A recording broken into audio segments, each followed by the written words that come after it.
Erano le casse rurali e artigiane del Veneto a mutuo servizio di agricoltori, piccoli imprenditori e famiglie. Diventarono banche di credito cooperativo che hanno attraversato la crisi anche fondendosi tra loro. Ora una legge in discussione in Parlamento gli impone di affiliarsi a una delle due holding, chiamiamole così, del credito cooperativo, una con sede a Roma, l'altra a Trento. Positivo o negativo? E cosa ne sa il cittadino socio risparmiatore? Ho il conto a una banca di credito cooperativo, ma non sono al corrente di...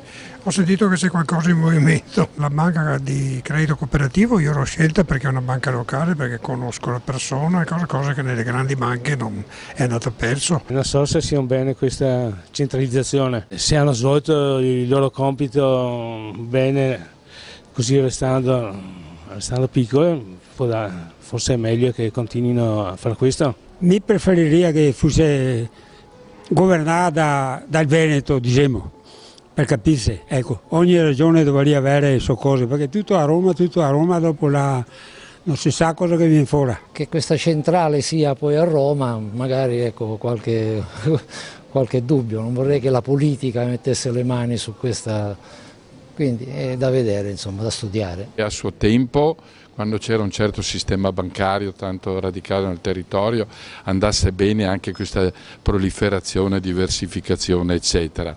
Adesso probabilmente è il caso, per reggere l'urto delle banche ben più grandi, è il caso che si riuniscano. Sono perplesso poi però sul fatto che poi venga gestito il tutto e diretto, questa specie di holding come l'ha definita lei, da Roma. Ecco, questo mi lascia perplesso.